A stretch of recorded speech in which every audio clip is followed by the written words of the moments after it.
تو اس نے لوگوں کے گھروں میں کام کرنا شروع کر دیا۔ وہ صبح اندھیرے نکلتی اور رات گئے واپس آتی۔ ایک طرح سے وہ اپنا سہارا خود ہی بننے لگی، مگر یہاں بھی اس کے لیے مشکلات ہی مشکلات تھیں۔ پورا مہینہ وہ گدوں کی طرح 5 سے 6 گھروں میں کام کرتی، تب جا کر اسے 15 سے 16 ہزار روپے ملا کرتے۔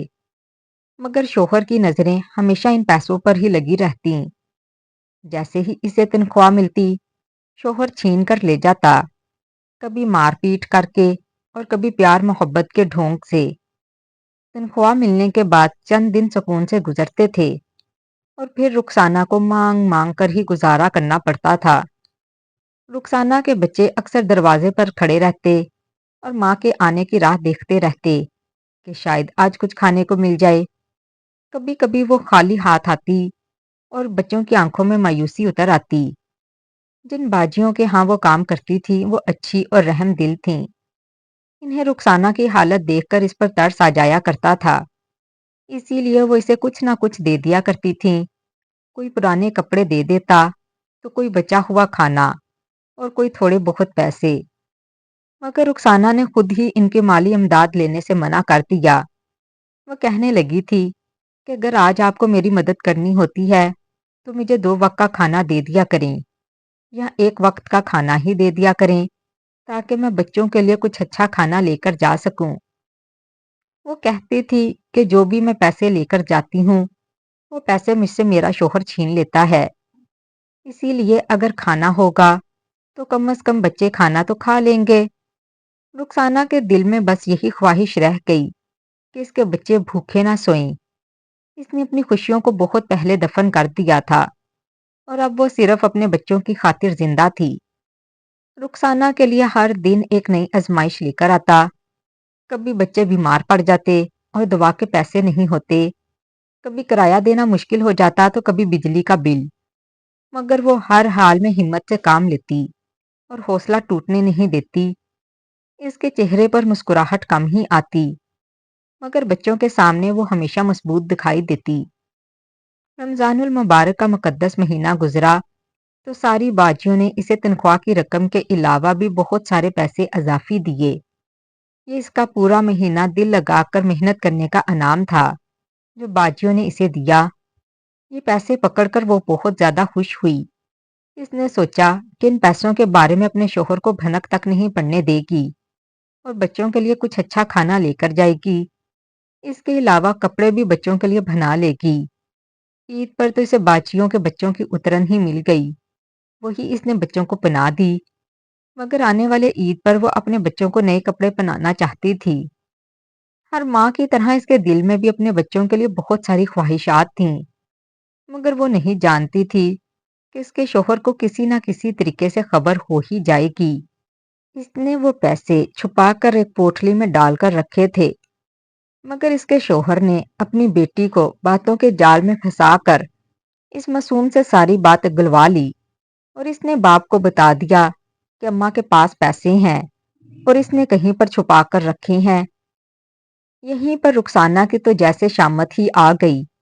اس کے شوہر نے اسے مارنا شروع کر دیا اور ہر طرح سے زد و کوب کیا، مگر اس نے بھی تو جیسے قسم اٹھا رکھی تھی کہ اپنی محنت کی کمائی کا 1 روپیہ بھی اسے نہیں دے گی، اسے پیسوں کے بارے میں نہیں بتائے گی، اور اس نے وہ قسم پوری بھی کی۔ اسے 1 روپیہ بھی نہیں دیا اور اب اسے گھر کے کمرے میں بند کر کے وہ اپنے بچوں کو لیے دیوانہ وار بھاگ رہی تھی۔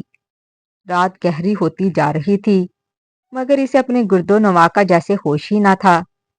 اس رات جب اس نے بچوں کو لے کر گھر سے بھاگنے کا فیصلہ کیا تو اس کے دل میں خوف بھی تھا اور امید بھی۔ خوف اس بات کا کہ نہ جانے آگے کیا ہوگا، اور امید اس بات کی کہ شاید اب زندگی بدل جائے۔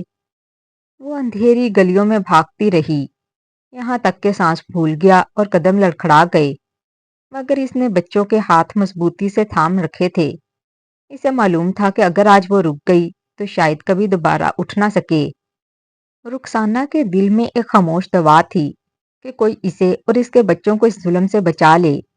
وہ نہیں جانتی تھی کہ آگے کیا ہوگا، کہاں جائے گی اور کیسے جیے گی۔ مگر اتنا ضرور جانتی تھی کہ اب وہ ظلم سہنے کے لیے واپس نہیں جائے گی۔ اس نے زندگی کے بدترین لمحوں میں بھی ہار ماننے سے انکار کر دیا، اور یہی اس کی سب سے بڑی طاقت تھی۔ گھر سے کافی زیادہ دور پہنچنے کے بعد اس نے اپنی رفتار آہستہ کر دی، کیونکہ اسے اب یقین ہو چلا تھا کہ اس کا شوہر اتنی جلدی اس تک نہیں پہنچ پائے گا، اور اگر پہنچ بھی گیا تو شاید وہ اب پہلے جیسی کمزور نہ رہے گی۔ اس نے بچوں کو اپنے ساتھ لگا کر دلاسا دیا اور ان کے سروں پر ہاتھ پھیرتے ہوئے انہیں یقین دلایا کہ اب سب ٹھیک ہو جائے گا۔ وہ کچھ دیر ایک جگہ کھڑی رہی تاکہ سانس بحال کر سکے، پھر وہاں پر لگے ہوئے ایک ٹھیلے سے بچوں کو نان ٹکی کھلائی، کیونکہ بچے بھوک سے نڈھال ہو چکے تھے اور ان کے چہروں سے تھکن صاف جھلک رہی تھی۔ رخسانہ نے جیب میں موجود آخری چند سکے نکالے اور ٹھیلے والے کو دے دیے، اور جب بچے نان ٹکی کھانے لگے تو اس نے خود کچھ نہ کھایا، بس انہیں دیکھ کر دل کو تسلی دیتی رہی کہ کم از کم اس وقت ان کے پیٹ بھرے ہیں۔ اس کے بعد اس نے ایک بار پھر بچوں کا ہاتھ تھاما اور آگے کی طرف بڑھنے لگی۔ رات گہری ہو چکی تھی، سڑکیں سنسان ہو رہی تھیں، ہوا میں سردی کی تیزی بڑھ گئی اور بچوں کے کپڑے بھی بہت پتلے تھے۔ رخسانہ نے اپنی چادر ان پر ڈال دی اور خود سردی سہتی رہی، کیونکہ اس کے لیے بچوں کی حفاظت سب سے زیادہ ضروری تھی۔ وہ اندھیری گلیوں میں سے گزرتی ہوئی آگے بڑھ رہی تھی کہ اچانک اس ایک بچے کے رونے کی آواز سنائی دی، جو نہایت مدھم اور کمزور تھی۔ سردی بھی کافی زیادہ بڑھ چکی تھی، مگر اس بچے کے رونے کی آواز اس کے کانوں میں کسی فریاد کی طرح گونج رہی تھی۔ اس نے گھبرا کر ادھر ادھر دیکھا، اور تبھی اس کی نظر ایک خالی پلاٹ میں پڑے ہوئے بچے پر جا پڑی، اور اس کا دل دھک سے رہ گیا۔ اس کے قدم خود بخود اس طرف اٹھ گئے۔ وہ فوراً ہی اس بچے تک پہنچی، مگر اس بچے کی حالت انتہائی خراب تھی۔ سردی لگنے کی وجہ سے اس کا سینہ بری طرح سے جکڑا ہوا تھا۔ اس کا سانس جیسے سینے میں ہی کہیں اٹک رہا تھا۔ وہ بچہ اپنی آخری سانسیں پوری کر رہا تھا۔ رخسانہ نے کانپتے ہاتھوں سے اس بچے کو اٹھایا اور اس کے ننھے وجود کو اپنے سینے سے لگا لیا۔ اس کے ہونٹ نیلے پڑ چکے تھے اور آنکھیں نیم بند تھیں۔ رخسانہ کے دل میں ایک عجیب سا خوف بھر گیا، مگر اس نے ہمت نہ ہاری۔ اس نے فوراً اپنے بچوں کو ساتھ لیا اور دیوانہ وار دوڑنے لگی۔ اس کے قدم لڑکھڑا رہے تھے، مگر وہ بار بار خود کو سنبھال لیتی اور دل میں یہی دہراتی جاتی کہ اسے ہاسپٹل پہنچنا ہے، چاہے کچھ بھی ہو جائے۔ وہ بچے کو لے کر قریبی ہاسپٹل میں داخل ہو گئی، جہاں پر عملے نے فوراً ہی بچے کو اپنے ہاتھ میں لے لیا اور اس کا علاج شروع کر دیا۔ کچھ دیر بعد نرس آئی اور اس نے رخسانہ سے فارم بھرنے کے لیے کہا۔ رخسانہ اس بچے کے ماں باپ کو تو نہیں جانتی تھی، مگر وہ یہ بھی جانتی تھی اگر اس نے سچ بتا دیا تو شاید اس بچے کا علاج نہ ہو پائے۔ اسی لیے اس نے ماں کے خانے میں اپنا نام لکھوا دیا اور دل ہی دل میں دعا کی کہ اللہ اس جھوٹ کو معاف کر دے، کیونکہ یہ جھوٹ کسی کی جان بچانے کے لیے تھا۔ اس کے بعد وہ ایک کونے میں کھڑی ہو گئی اور ہاتھ باندھ کر بچے کی طرف دیکھتی رہی۔ ڈاکٹر اور نرسیں بار بار آتے جاتے رہے، کبھی کوئی کاغذ پکڑا دیتے کہ جا کر یہ دوا لے آؤ، اور کبھی کہتے کہ فلاں انجیکشن فوراً چاہیے۔ رخسانہ ہر بار دوڑ کر باہر بنے ہوئے میڈیکل اسٹور کی طرف جاتی اور وہ دوائیاں لا کر دے دیتی۔ دوائیاں اچھی خاصی مہنگی تھیں، اور رفتہ رفتہ اس کے پاس موجود ساری رقم خرچ ہو گئی۔ وہیں پر رخسانہ کے 35 سے 40 ہزار روپے لگ گئے اور وہ بالکل خالی ہاتھ رہ گئی، مگر اسے اس بات پر کوئی افسوس نہیں تھا، بلکہ اس کے دل میں ایک عجیب سا سکون تھا کہ اس نے ایک بچے کی جان بچانے کی کوشش کی ہے۔ اس کے باوجود ایک گہری پریشانی اس کے دل میں بیٹھ گئی کہ اس نے اپنے بچوں کو لے کر وہ گھر بھی چھوڑ دیا، اور اب اس کے پاس گزارا کرنے کے لیے 1 روپیہ بھی موجود نہیں تھا۔ اس کے بچے اس کے قریب بیٹھے ہوئے تھے اور وہ خوف زدہ آنکھوں سے ارد گرد دیکھ رہے تھے۔ رخسانہ نے انہیں اپنے ساتھ لگایا اور کہا، ڈرو مت، سب کچھ ٹھیک ہو جائے گا۔ مگر خود اس کے دل میں اندھیرا پھیلتا جا رہا تھا اور اسے سمجھ نہیں آ رہی تھی کہ صبح ہونے پر وہ کہاں جائے گی اور کیسے جیے گی۔ ہوش آنے کے بعد جب وہ بچے کو دیکھنے گئی تو وہ ہاسپٹل کے بیڈ پر لیٹا ہوا پرسکون نیند سو رہا تھا۔ اس کی ناک میں نالی لگی ہوئی تھی اور قطرہ قطرہ کر کے اس کے ہاتھ میں ڈرپ چل رہی تھی۔ اس کی لائی گئی دوائیاں اس بچے کی زندگی بچانے کے کام آ گئیں۔ بچے کے چہرے کی اذیت جیسے کہیں دور چلی گئی اور اس کی جگہ سکون نے لے لی۔ بچے کے چہرے پر سکون دیکھ کر رخسانہ کو دلی سکون محسوس ہوا اور اس کی آنکھوں میں آنسو آ گئے، مگر یہ آنسو دکھ کے نہیں تھے بلکہ شکر کے تھے۔ وہ وہاں سے اٹھ کر اپنے بچوں کو لے کر باہر آ بیٹھی، کیونکہ اسے اب اپنے بچوں کی طرف بھی توجہ دینی تھی، مگر آگے کا راستہ اسے بالکل بھی صاف دکھائی نہیں دے رہا تھا۔ سمجھ نہیں آ رہا تھا کہ اب کہاں جائے اور کیا کرے۔ ایک اور بچے کا خرچہ اس نے اپنی زندگی میں بڑھا لیا تھا۔ وہ جانتی تھی کہ یہ راستہ اور بھی مشکل ہو گیا ہے۔ پریشانی سے اس نے اپنا سر دونوں ہاتھوں میں تھام لیا اور خاموشی سے زمین کو دیکھنے لگی۔ بچے بے بسی بھری نظروں سے ماں کے چہرے کی طرف دیکھنے لگے۔ انہیں اندازہ نہیں تھا کہ ماں کن سوچوں میں گم ہے اور کن طوفانوں سے لڑ رہی ہے، مگر رخسانہ کے دل میں ایک بات صاف تھی کہ چاہے کتنی ہی مشکلات کیوں نہ آئیں، وہ ان سب بچوں کو تنہا نہیں چھوڑے گی، اور اسی یقین کے سہارے وہ اس اندھیری رات میں بھی ایک نئی صبح کی امید لگائے بیٹھی تھی۔ طبی ہاسپٹل کے برآمدے میں رخسانہ اپنے بچوں کو ساتھ لگا کر فرش پر بیٹھی ہوئی تھی۔ رات گزر چکی تھی اور صبح کی ہلکی روشنی کھڑکیوں سے اندر آ رہی تھی۔ ہاسپٹل کی دیواریں سفید تھیں، مگر اس کے دل میں اندھیرا ابھی پوری طرح چھٹا نہیں تھا۔ وہ خاموشی سے اپنے بچوں کے بال سہلاتی رہی اور کبھی کبھی دروازے کی طرف دیکھتی رہی جہاں سے ڈاکٹر اور نرسیں آ جا رہی تھیں۔ اس کے دل میں عجیب سا سکون بھی تھا اور انجانی سی گھبراہٹ بھی۔ سکون اس لیے کہ اس نے ایک جان بچانے کی کوشش کی تھی، اور گھبراہٹ اس لیے کہ اب اس کے پاس کچھ بھی نہیں بچا تھا۔ اسی لمحے ہاسپٹل کے اندر سے ایک شور اٹھا۔ آوازیں گونجنے لگیں کہ یہ بچہ کس نے بچایا ہے، یہ بچہ کس نے بچایا ہے۔ رخسانہ نے چونک کر سر اٹھایا۔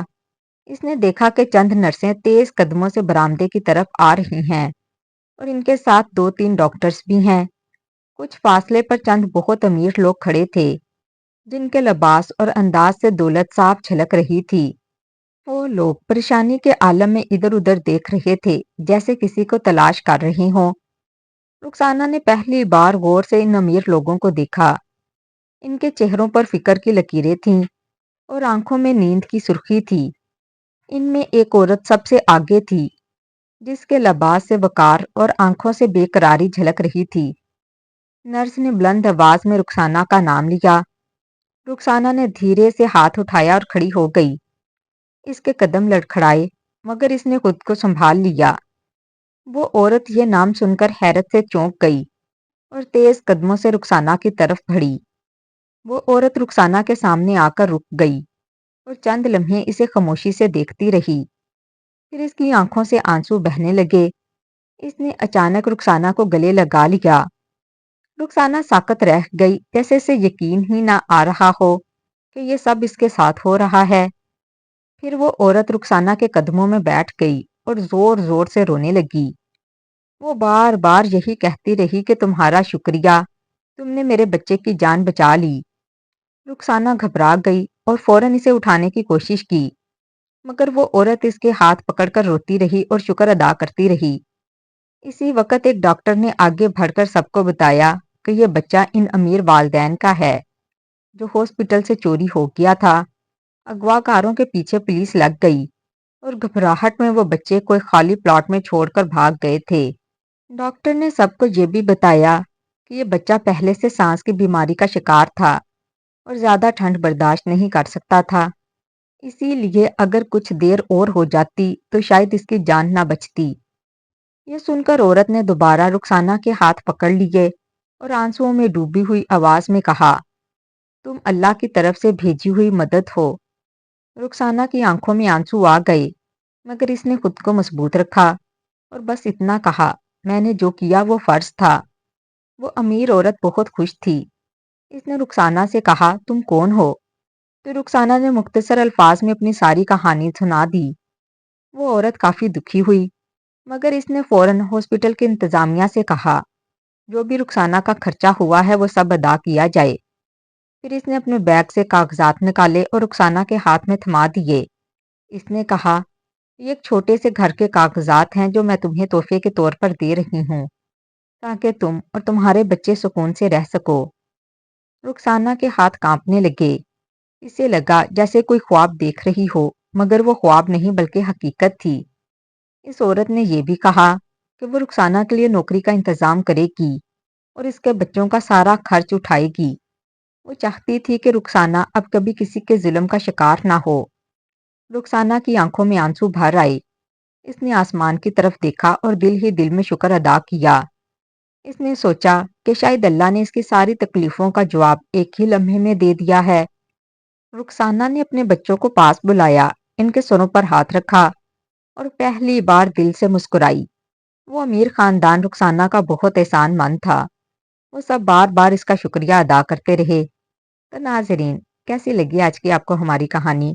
کہانی پسند آئی ہو تو ویڈیو کو لائک اور چینل کو سبسکرائب لازمی کریے گا۔ شکریہ۔